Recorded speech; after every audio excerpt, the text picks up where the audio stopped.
I'd never experienced someone show me that kind of unconditional love and selflessness and belief. Yeah, that I could get through something that was, you know, at that point, my life was kind of in a critical place.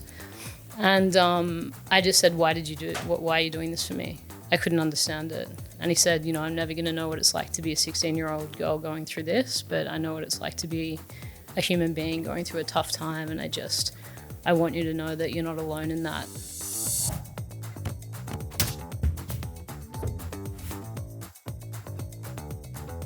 Hello, Budjeri Gamawara from the Gadigal Lands here in Sydney. It's Startup 360, the weekly show from startupdaily.net. I'm Simon Thomsen, editor of said site, startupdaily.net. A newbie, Majella Campbell, CEO of Fish Banners. And we both be presenters at the S2S Summit from Tankstream Labs this week up at the Sydney Startup Hub. Yeah. You've been having a good time?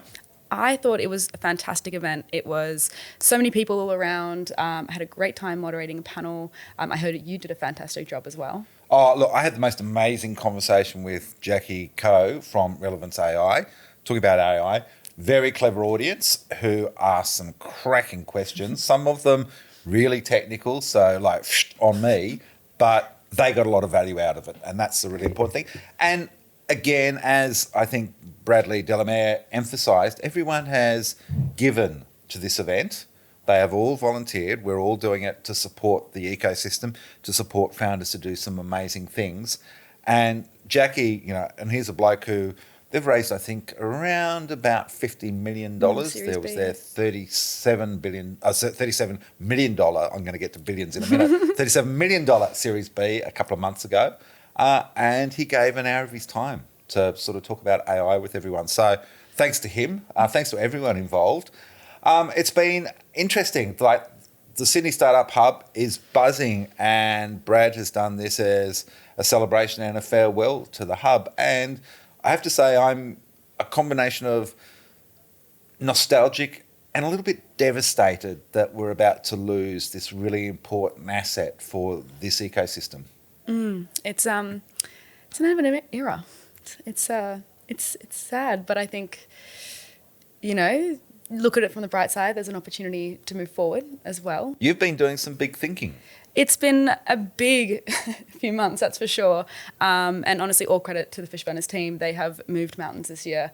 And, you know, since, I guess, my time as CEO, but even before that, we've been putting so much thought about, you know, where is the ecosystem heading? What does the future of startups really mean? I think the ways that startups are building has changed so much in the last couple of years. It's just a completely different game. And when we look at the ways that we have, or the foundations that we have for support, they're really the same as what they were 14 years ago.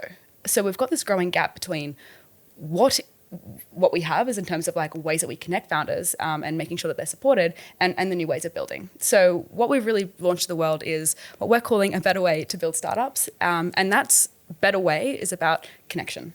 It's really about making sure that founders are always, up close and personal with, the opportunities and the people that move them forward. So we've done this we've got 4 new products actually that we've brought to market. And of course, passports. I'm very excited about passports.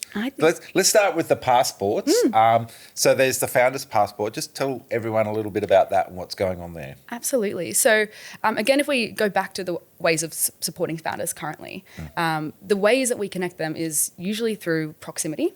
So that would be through events, through co-working, through programs a lot of the time. But the problem with that is that once you leave those environments, that support is gone.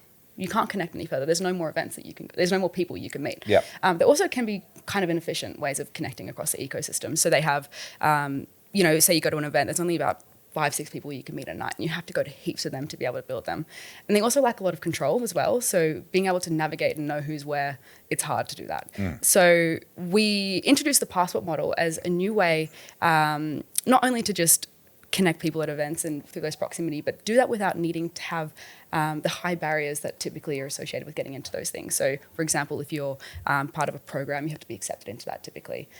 Same thing with when you're co-working, you usually have to pay for quite a high upfront cost for a desk. So the Founders Passport is an accessible way for people to be able to get access to quality startup support from all over Sydney and hopefully soon Australia and eventually the world. So because you're doing a little partnership with WeWork. Is that are. right? So the Founders Passport itself is built to be decentralized. So again, you don't need to necessarily have a desk to be part of it. But we have also introduced passport hubs. And our very first one is actually in the CBD, and it is in partnership with WeWork. So and it's about 500 metres down from the existing... Yeah, it's 64 York Street. Startup hub. Yes, that's right. So you can stay in the CBD. You can stay in the CBD, and we really wanted to make sure that was an option for founders because you do need to be people need to be close to their clients, and we're all about making sure we're meeting people where they're at. So for founders who need to be in the CBD, we do have a space for them, which is really great. But the great thing about this and why we've done it in a passport hub model is so that founders can also get access to a global network of places as well. So that when they move or when they travel or when they expand, they have other places across the world that they can also work to. So they're not, again, when we talk about removing people from environments like we would in a normal co-working space, once you leave or you have to exit because you've grown, you lose contact with all that community and support. Yeah. Now you don't have to do that, both from the passport and also the passport hubs. And not only that, but there's going to be an app for that. There is going to be an app for that. I'm really, really excited about this. I think this is really going to change the way that founders build startups, really. At the moment, one of the biggest problems that we have in the ecosystem, as I say, is the ability to connect. We know that it's efficient. We know that it's hard and it's very disjointed, but it's also really difficult for founders to be able to navigate it on their own. One of the most important things that we can do as people to support startups is give them agency. Agency to be able to have the insights, again, the connections, and the tools to be able to move their businesses forward themselves. That's how we really support startups. So what the Ecosystem Navigator is all about is a way to organize not just what Fishburners is doing, but all the information in the ecosystem and make it easy for founders to find and access those things. So, for example, I know Startup Daily do amazing events. You better bet that that's going to be on our platform and everybody connecting. So that, again, for Fishburners members, what that means is whether you're on a passport or you're part of our residency or wherever else it may be, you know who the starter, you know who the people are that you need to meet. They know how to get in contact with you, what you're about, but it also makes it visible for those founders as well. So when you jump on that app, Simon, you're going to be able to find new people, let's just say for the Startup 360 podcast. It's going to be really easy for you to find out what people are doing and how they are because it's all in one place. So it's an amalgamation of all these different great ways of making people connect and actually centralizing that in a single system. So cool. Well, I'm looking forward to that. Now, before we go any further, I do want to say that Startup 360 is supported by Vanta, helping startups unlock market opportunities through automated compliance. Thanks to them. Who have we got on the show today? Oh my gosh. Nicole Gibson, I know because I bumped into her at S2S Summit and said, come on the show. So I'm pretty excited about her joining us. She's going to be our first guest. Of course, she's the CEO and founder of inTruth Technologies, the world's first emotion biotech. She's got a great story, and I love the fact that she combines technology with that sense of humanity. So it would be great to talk with her. And then we've got David Holland, the Managing Director of Talent Solutions at Employment Hero. I know he was also MD of Swag. Now, I just want to know whether Swag is a product or he was actually handing out T-shirts. We'll have to quiz him a little bit about that one. Maybe both. So, shall we get our guests in and get this show cracking? I think so. All right, we'll be right back to talk with Nicole Gibson. Welcome back to Startup 360. We are joined with Nicole Gibson. Welcome, Nicole. Thank you, guys. What's up? Great to have you in. Glad to be here. It's fantastic. So can we kick off with, again, we always say a bit of an elevator pitch. Tell us a little bit about yourself and inTruth. Yeah, so inTruth is a emotion biotech. So without getting too technical, basically we've found a way to extract raw data from wearables and decipher discrete emotion. As far as we know, except for one competitor, which is a Chinese company, we're the only ones to be able to have cracked the code. Wow, that is insane. I'm going to kick off because I think it's an extraordinary story with 16-year-old Nicole. Share that story and the principal's office. Yeah, well, thanks for remembering that, because that was obviously a very sort of significant origin story for me. Yeah. And the story goes, 16-year-old Nicole was an aspiring performer. I was at a performance school, so I left normal school, which I think I was always too entrepreneurial for that to ever work anyway.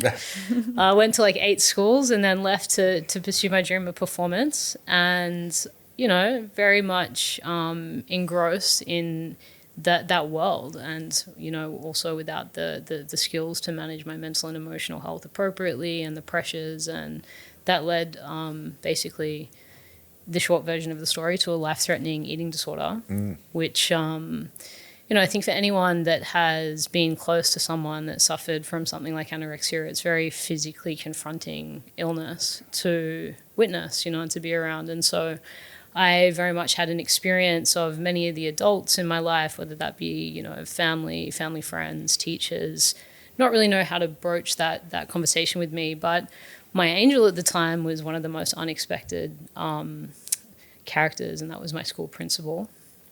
So shout out to you, John Jose. And he approached me one day at school, and my attendance at that time had been very low because my health was on quite a rapid decline. And he was clearly very nervous to have this conversation with me, and my gut instinct was, oh my God, I'm going to, get sent to the principal's office. What have I done wrong?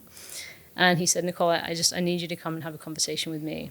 And I wanted to run the opposite direction, but found the courage to kind of follow him to his office. And I felt so nervous as I was walking to his office. I was thinking, oh my God, is he gonna approach, this topic of conversation with me? And I was so physically sick by the prospect of having that conversation that I couldn't even sit on the other side of his desk. I had to go and sit he had a big office, kind of like this room, and I had to go and sit in the corner of his office just to feel kind of less confronted, and had my hands, my head in my hands, and I thought I was about to get yelled at. And then he said, Nicole, I just want you to know I'm not here to make you feel afraid. I just want you to know that you're not alone in going through what you're going through. And as soon as he said those words, I just burst out crying, kind of, that was the first time I think I'd cried about what the pain that I was in at that time. And he just let me cry. He didn't sort of tap me on the back and say, all right, mate, let's wrap it up. He just held that space for me.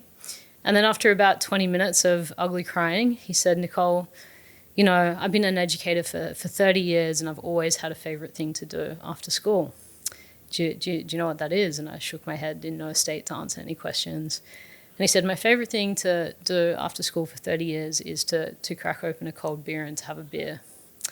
And I sort of looked up confused, thinking like, are you telling me that's the answer to my problems? Or Yep. 16-year-old so beer drinkers. Aussie way. And he said, I want to make you a deal. And he got out a piece of paper and he wrote on the piece of paper, I couldn't see what he was writing, but he wrote, I'm not going to have a beer until you hit your weight target. And he signed it as if it was a contract. And he got a piece of sticky tape and he put it next to his desk on his wall. And I was just floored. I'd never experienced someone show me that kind of unconditional love and selflessness and belief. Yeah, that I could get through something that was, at that point, my life was kind of in a critical place. And I just said, why did you do it? Why are you doing this for me? I couldn't understand it. And he said, I'm never going to know what it's like to be a 16-year-old girl going through this, but I know what it's like to be a human being going through a tough time, and I want you to know that you're not alone in that. And, when I tell that story, it's not as if that was the silver bullet and I woke up the next day and my health and weight was magically restored. But that conversation, I believe, changed the entire trajectory of my life. Could have saved my life, who knows? But what it did was give me a very, very strong anchor point around what really matters and what leadership should look like, which I think is very, very different to how, at least as a young teenager, I imagined leadership to be. Wow. Thank you for telling that, because I can still feel it in you as you recount it, and I can sort of see 16-year-old Nicole in that. It's vivid. But the reason I did ask you to share it with our audience is because it has shaped what you're doing now. That experience, I think, has led to something where you're kind of trying to rewrite the rules about the way we think about how we behave as human beings. So talk about that journey and how that unfolded, because as you said, the entrepreneurial side of you, the force is strong in this one. Yeah, and that was always there, and it was, I think that experience just directed the entrepreneurial spirit in a direction that was very impact-driven and socially conscious, which I'm forever grateful for. But, you know, this is a really good observation, Simon, what you're speaking to, because for me, the biggest question I think that haunted me, and I think every founder has this question of this unanswered question that you agonize over, and if you can't find anyone to sort of, you know, meaningfully answer it for you, it sends you on a quest. And for me, yeah, it's been, you know, almost a 17, 18-year quest, which is crazy to think about. And I think I'm getting closer day by day to answering it. But the question was, you know, if the adults in my life were so confronted to have this emotionally difficult conversation with me as someone that really, I was not threatening, you know, I was a teenage girl, but the emotion and the vulnerability that I brought up for people was so intolerable for most people to be with. And it anchored the question, you know, if we're not able to be present with our emotions and have hard conversations, what other problems are we not solving? And I sort of superimposed that lens onto everything from geopolitical conflict, and my journey later brought me actually, interestingly, to politics, to, you know, the mental health crisis, and to just the fabrics of how we were living and existing, especially as a Western world. And I recognize that until we get better at understanding and being with ourselves and each other compassionately, we can throw all of the resources, you know, billions, trillions of dollars, brilliant minds in the direction of trying to solve problems.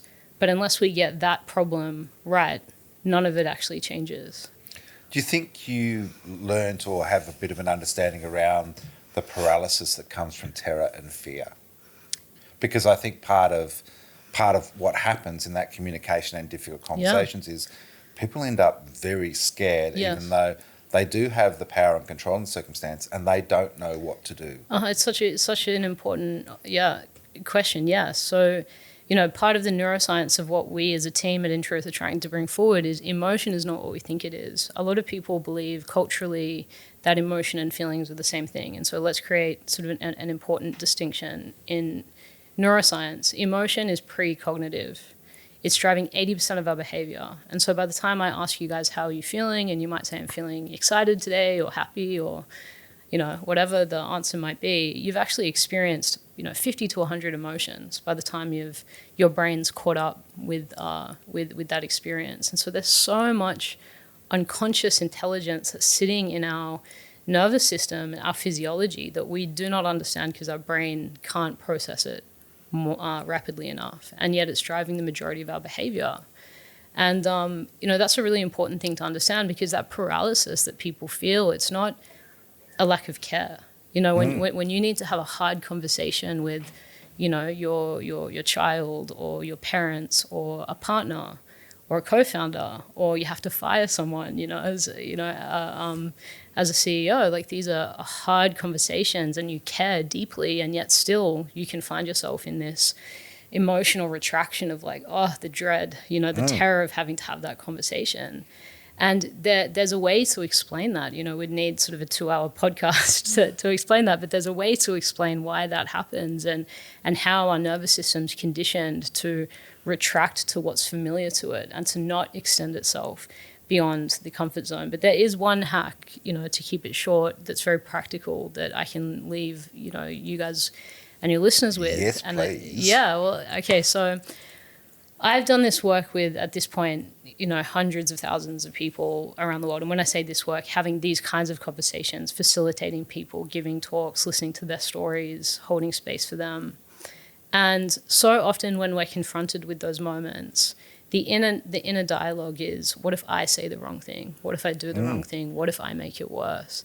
And if you can just settle the self-orientation and just recognize that in that moment, when what you're actually wanting to do is have generosity of spirit, try to make it less about you. And in that place, when you can settle those thoughts, what you end up with is a true intuition and a true empathy of how to hold someone in compassion and the empathy that they need. And, you know, if we just all did that a little bit more, I truly believe so many problems that just, you know, become so inflated and get put on steroids in our world would actually start to settle. But it starts honestly with self. Unless you know how to speak to yourself compassionately, lovingly, to accept who you are. I mean, that's a big thing. I've had a huge journey. I'm a very different person, like fully accepting who I am compared to kind of the normative whatevers of our society has been a massive journey. But the more I go on that journey, it's not challenging for me to be with someone regardless of, you know, how heavy or difficult or weird their experience might be, because I feel settled in myself, and I can embrace that person sort of as an aspect of me. And I think that's the biggest gift we can give to the world, because the alternative is, if I can't be with my own anger, my own fear, my own anxieties, as soon as someone shows up in my space with that experience on an unconscious level, I'm going to be rejecting them. You know, I'm going to be trying to avoid that experience because I don't want to feel it. I would love to dig into that experience about starting companies and that journey itself, and I suppose the tie between managing such a big responsibility and a big leap of faith over the long haul. Yeah, I mean, there's a lot to that question, right? And I guess maybe part of my perspective in this that's unique is every venture and every sort of focus I've had through the course of my career has actually been directed at trying to solve the same problem. But there's been one thing that's guided the transitions, and that's asking myself, how can I solve this in the most accessible, most resourceful, and most scalable way? And it's been an iterative process. I think I was very blessed that for whatever reason I had the courage to pursue that passion straight out the gate. Like at 18, I founded my nonprofit, and, you know, I grew that fully grassroots. Like I bought a van and traveled to communities and lived in communities for 2.5 years, delivering workshops and talks, and, you know, started with an audience of 1 or 2, and that grew to audiences of hundreds and thousands actually around the world, which was an amazing experience. And it was just grit. It was a passion that was driving me, but I also felt like I had this near-death experience in a way, you know, not in the sort of sense that maybe someone in a car crash would have where, you know, you see the light, but I got so close to death because my health was so critical. And in moments of that experience, I did feel my life force slipping away. And I think when I restored that will to live and I chose life, there was just the fears and the anxieties that I hear a lot of other, you know, founders have, especially if they're transitioning from a sort of quote unquote normal job. They just weren't there for me because I just had this perspective for whatever reason of like, this is going to end. You know, why do anything that you're not deeply, deeply, deeply passionate about? And what's the worst that could happen? What, I'm sleeping on the streets in a cardboard box? It's unlikely anyway because of the privilege that we're born into, right? It's just that the worst case scenario was not that bad compared to the pain of not following what I believed in. Keep going. I mean, I'll hog the conversation with her. I'm just listening. Amazing woman. You know, I'm so thrilled you could join us for this. Thank you. But maybe I'll just dive in on a book plug. Okay. Okay, so Love Out Loud. Mm-hmm. For people who haven't heard about it, aren't aware, give us the pitch. But I want to explore why you decided to write it.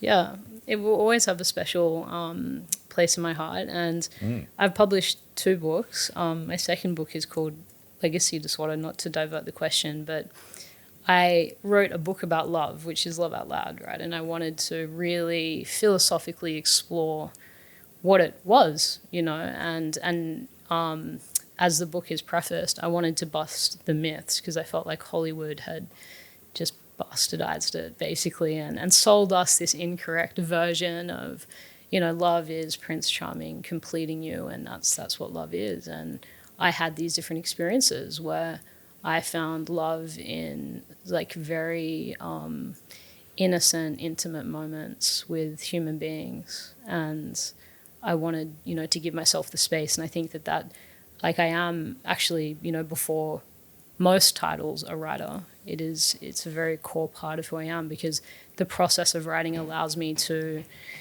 really understand how I think about things. And often when I go into a writing process, I don't know. I actually explore it through the writing process. And I wrote Love Out Loud after basically serving 7 years as CEO of the nonprofit, and at that point I'd also finished my third term as Mental Health Commissioner, and there was a lot of experiences that I was ready to just synthesize and put that into something that could be digestible for a reader. So the book explores 9 key concepts of love, and it's like there's a linear nature to the process. So I believe that you have to go through each of those 9 steps actually to find this place of, love as a state of being rather than a romantic idea. And when I finished that book, one of the questions that actually it unlocked for me was, why do we have so many loving people in the world that have no power? And why do we have so many powerful people that have no love? And that's what spurred me to write my second book, which is, the subtitle is a modern day diagnosis of power, because I wanted to understand why these two ideas have become so divorced.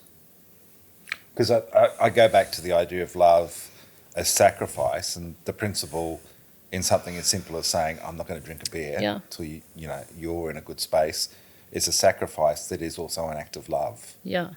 And it's a paradox, right? And I think, religion tries to teach this, and there's a big gap right now societally. I think, if we want to throw religion out, we need some kind of values-based or something, to sort of teach us these things that are very psychologically significant and developmentally significant to every human. Because when you go on that journey of sacrifice for love, actually what you find is the thing that you think you're sacrificing, what you get back is tenfold. And that's not something you can learn theoretically. It has to be through being willing, to the title of the book, to love out loud, to take the risks. And we're all looking for the guarantee that our heart's not going to get broken. We're all looking for the guarantee that, things are going to work in our favor, and that's not the point.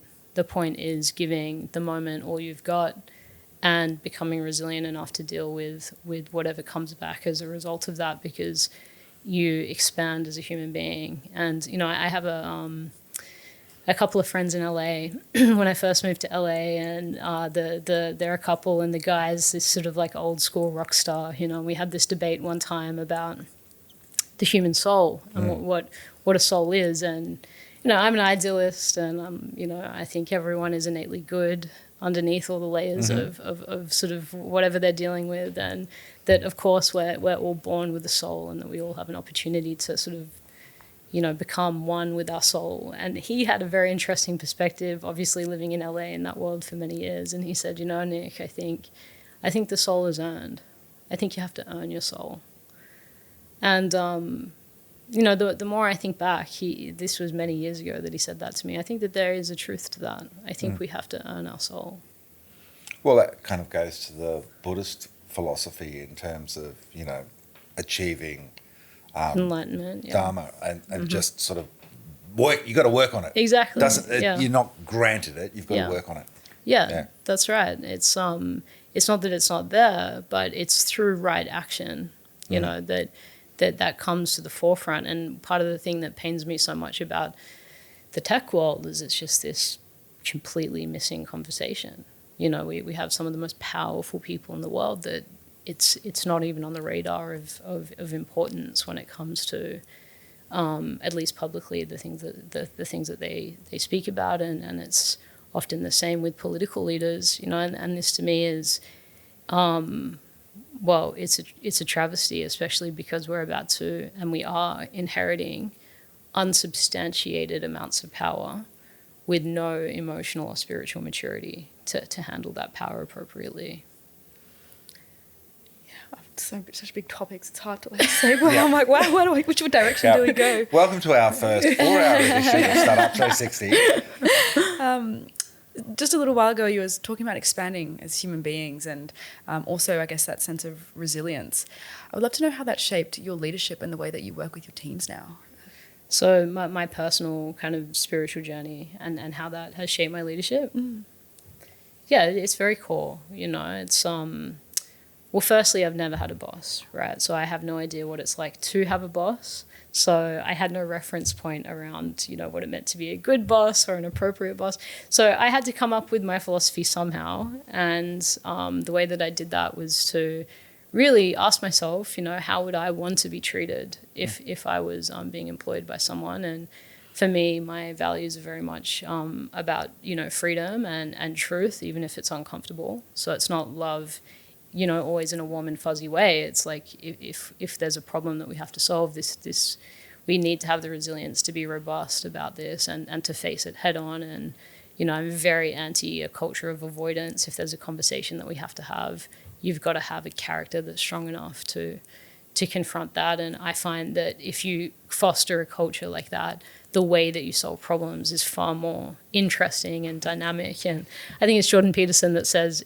telling the truth is the ultimate adventure, because if you tell the truth, you have no control over how people are going to respond to that. And I definitely try to lead with these sorts of values at the forefront.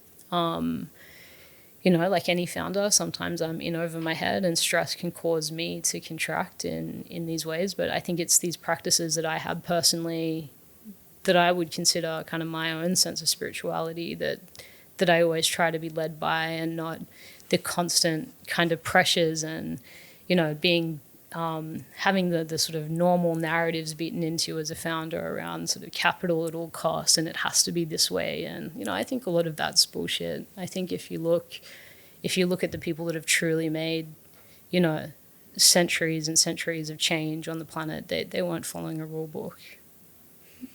So I want to talk about the nexus between technology and humanity. You're very positive on this, and you believe, especially with what you're doing, that this can be an aid and augmentation to us being better people.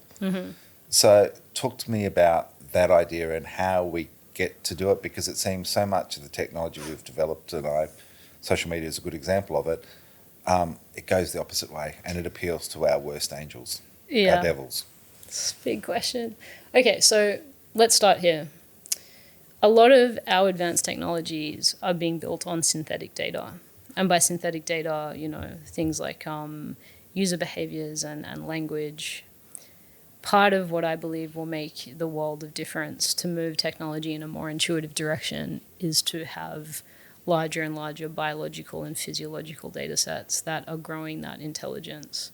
Because I think in the absence of that, what we're doing is basically putting our physiological and our biological and ultimately our innate intelligence, the thing that makes us truly human and sentient, we're making that less valuable.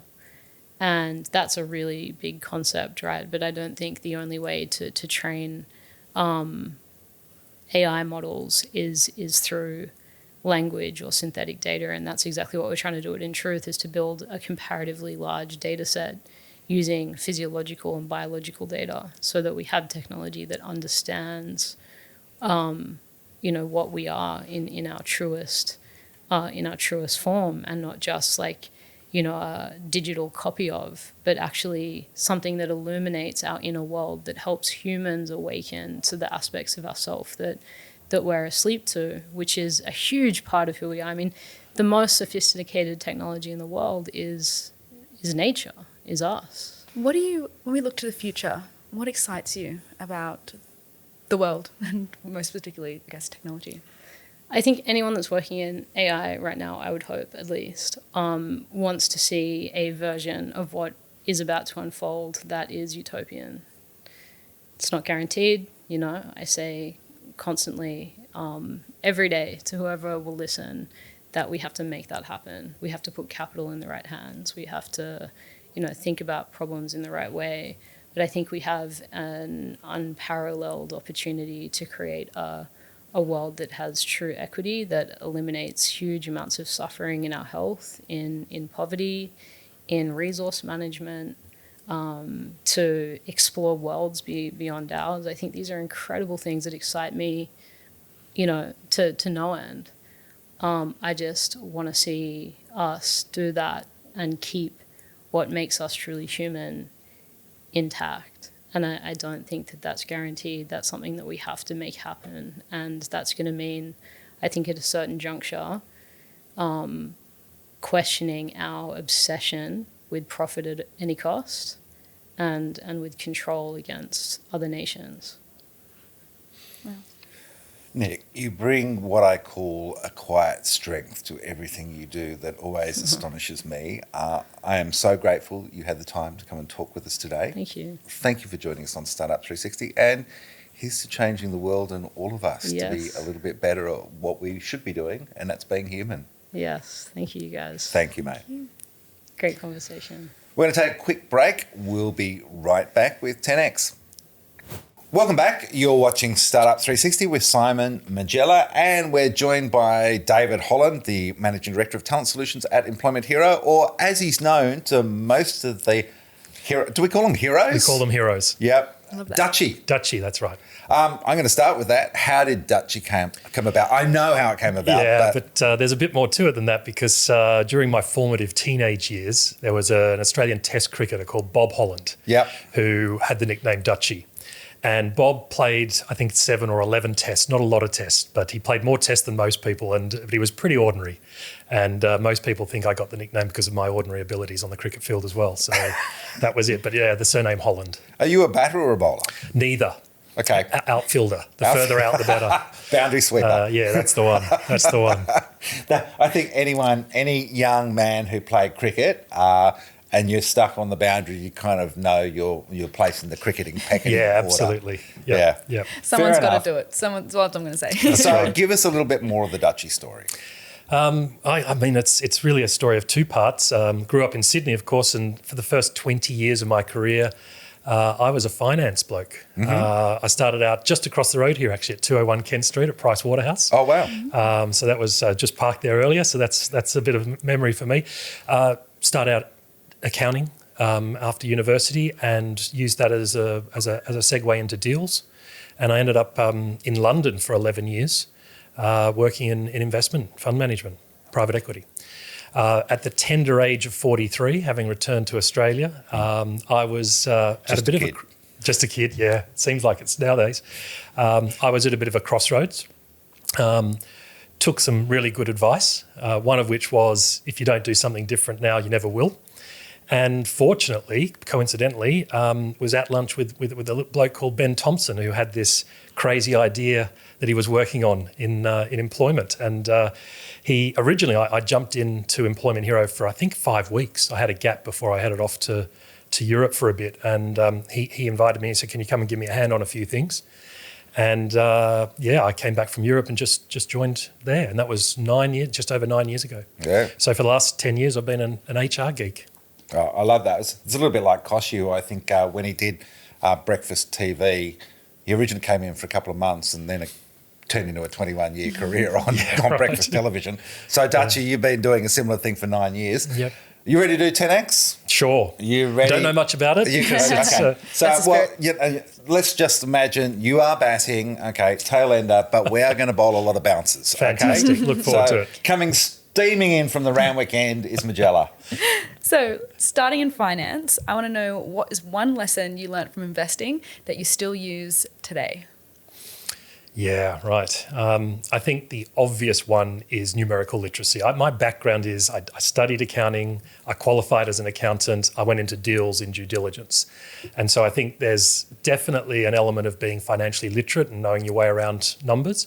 But more importantly, and this is really across any industry, ultimately investments, it's about relationships. Certainly the areas that I was involved with. It's about being able to translate. You definitely need to be able to speak the language, and in that case, the numbers form the language. But really, ultimately, to get further ahead in that industry, you need to have people who you trust and who trust you, and that mutual respect. So I'd say the big lesson for investments is everything you do is mostly about relationships. Okay. What is Talent Solutions and who the hell comes up with these names? Talent Solutions is what it says. It's our suite of solutions to make recruitment and talent building teams. So talents are probably a broader term. You can talk about hiring, you can talk about recruitment, and I think most people probably think of it as a snapshot of that part of the process, which is finding candidates, putting them through a process and turning them into employees. But for the way we think about employment, and we think about it very broadly, talent is about building the team. And that can be retention, it can be development and promotion, it can be performance management. But mostly at the moment, we're really rethinking how recruitment works and how you get those people into a productive team, how you integrate them into that team quickly.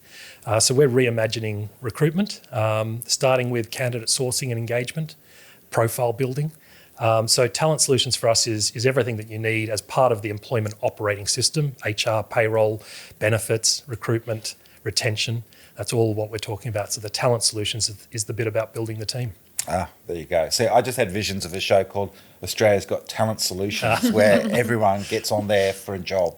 I like it. That could be something that we start. Yeah, that's another idea for you guys. Never short of good ideas, Simon. Previously, before you were managing director, you were chief operating officer. I want to know, what makes a good startup operator?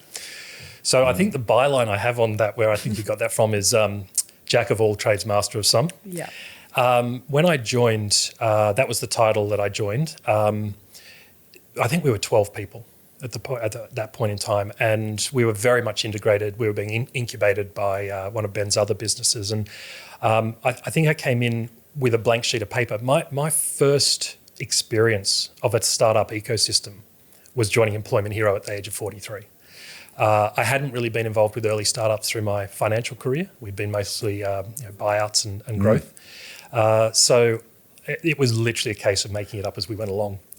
Ben had some expectations about what the priorities were, but they changed fairly regularly. And I was very grateful, I think, about 5 years ago when we got a real COO. Goody joined us, and he's got what it takes to take us to the next level. So to answer the question, I think the ability to scrap, the ability to take on whatever is most important that week, that month, that quarter, and just to do everything that you can to try and deliver on that. I would say perhaps building processes behind you should be part of that skill set. I'm disappointed to say I may not have done a good job of that. In the early days, just to give you some examples of that, I took care of most of our risk, a bit of a bush lawyer, and did a lot of things around the way in which our terms and conditions we engage with our clients through to major contracts. When we were fortunate enough to be able to graduate to our own in-house counsel, I think she spent the first 18 months going, what the hell's Dutchie done here? She was spent 18 months trying to tidy up the bush lawyering that I'd done. So similarly, Goody, came along and put those processes in place. So I'd say a combination of being able to hustle and deal with whatever comes your way, and ideally try and put some processes in behind you to leave it better for the next person. You've gone 9 years there. That's an extraordinary arc in a company that now has more than 1,000 employees around the world. What's that experience been like for you, going from that first startup crazy experience to being a grown-up business? Yeah, we actually spent a bit of time talking about this amongst ourselves. And I was saying to someone earlier, I think of the 12 people that were here when I arrived, I think 8 of them are still with us, which I think is extraordinary testament to the business. I probably will answer that by illustrating the journey of our two founders, Ben and Dave. When I first met, I've known Ben for 27 years. I've known Dave for 9.5 years. And I've seen them grow from two guys with a whiteboard and an idea to two people who are genuinely very capable at running that grown-up business. That really sort of mirrors the arc of the business as a whole. They have evolved, they've learnt, they've stayed true to their passions and what makes them excited and what makes them happy, which I'm happy to dive into. But so I think it's one of those moments where you don't really realise it. It's a bit like boiling the frog. Mm-hmm. We went from 12 people, I think the next milestone I remember is the beginning of COVID. So early 2020, we were 200 or 300 people. And now we're 1,600. And there is that moment where you suddenly sit there and go, oh my God, this is enormous. This is bigger than anything I could have imagined.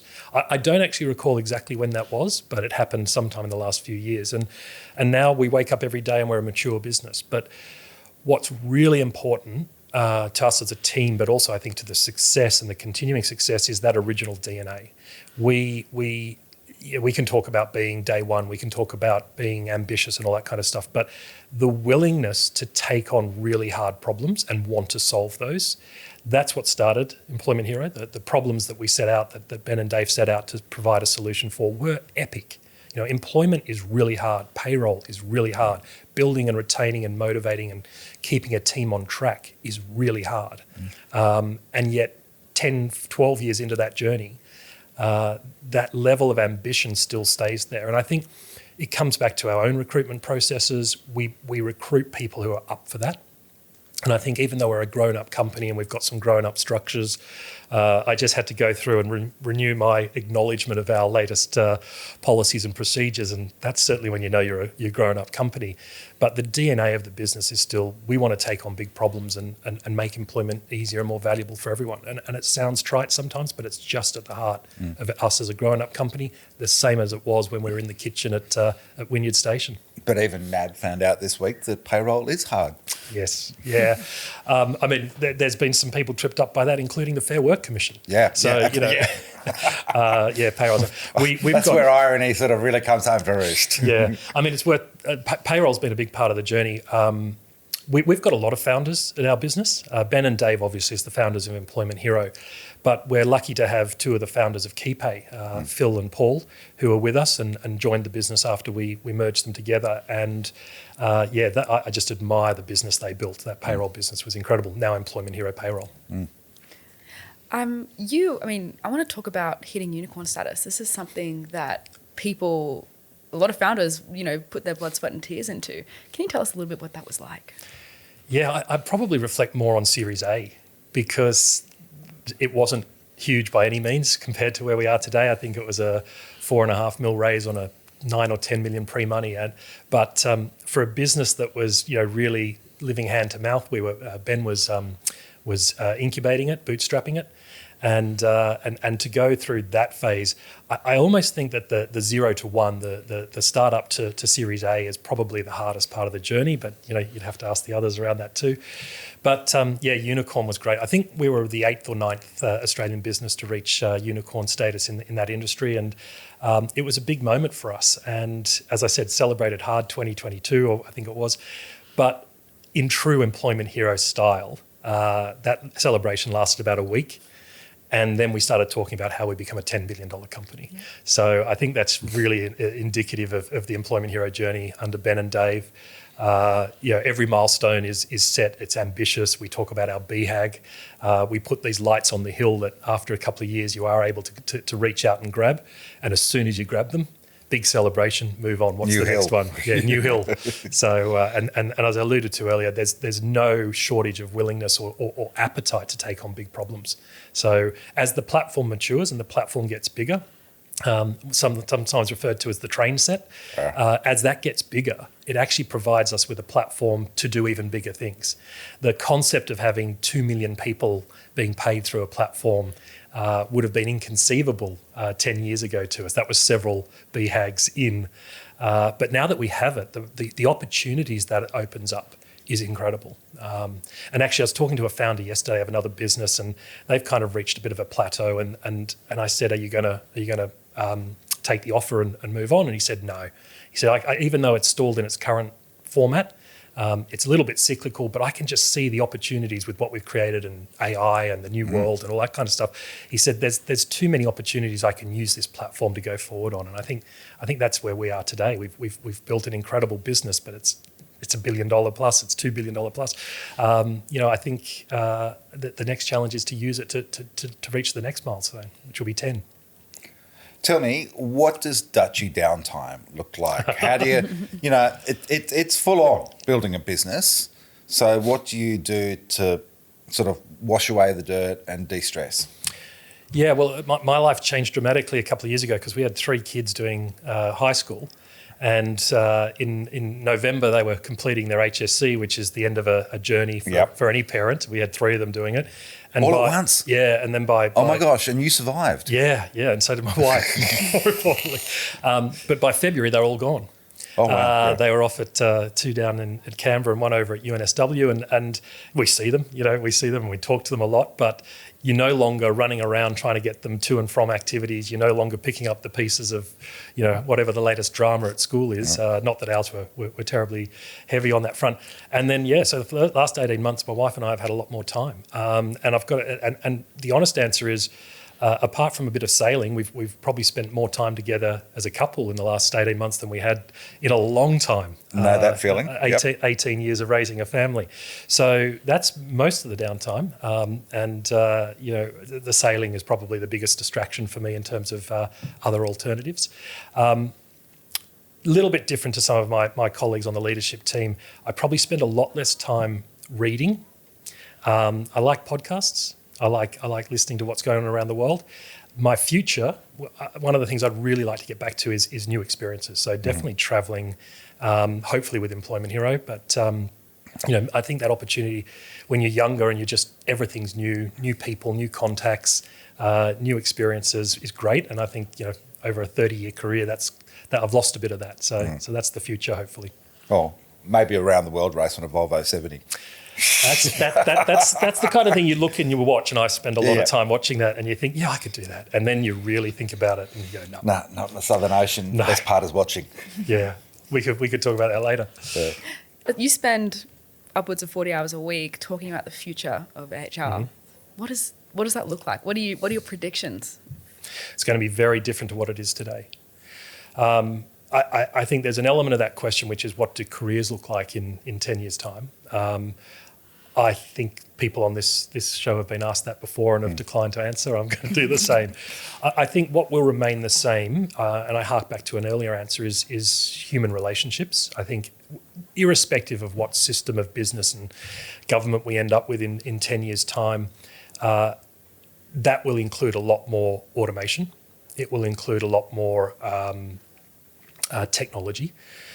And I think it will become, certainly in my lifetime, really important that how you as an individual, you as a professional deal with other people is going to become even more important.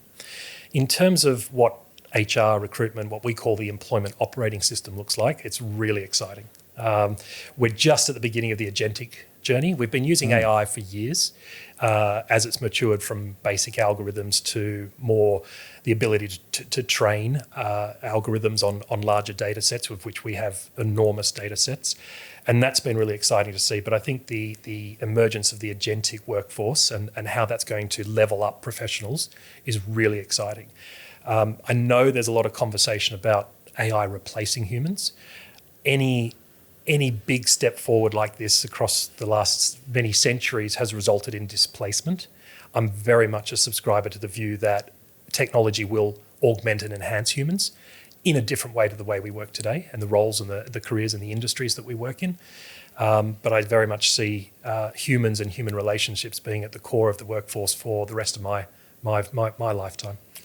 So in that context, I want to build on that idea. What are the skills I need? Because what you're saying is it's not so much knowing, we're talking about knowing how to code is gone, but, knowing how to prompt, I suppose is where we are now. But what you're really saying is soft skills. We need those soft skills. I am, but picking up on the coding, and I don't have a specific view on that, I think subject matter expertise is still going to be incredibly important.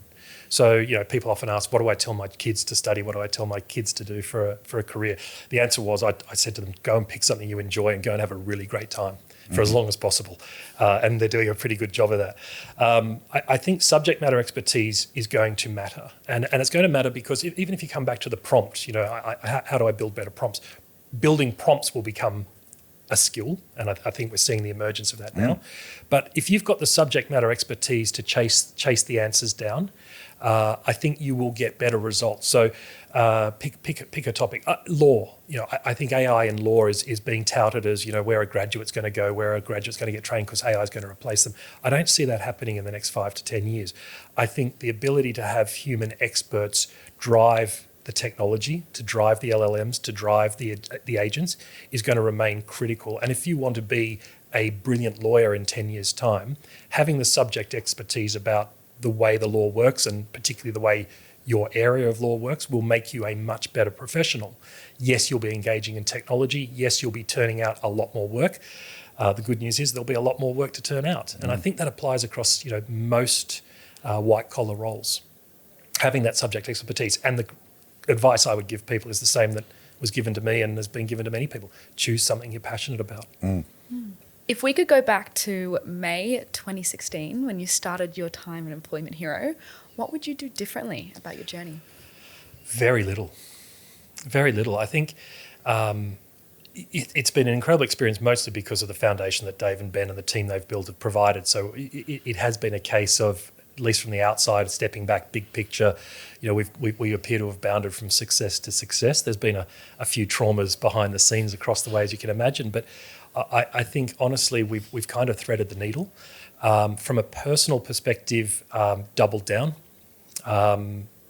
built those processes perhaps, and spent a bit more time building the basis to scale, and some of the things that are in place now I wish we'd had in place sooner, including systems and insights and data.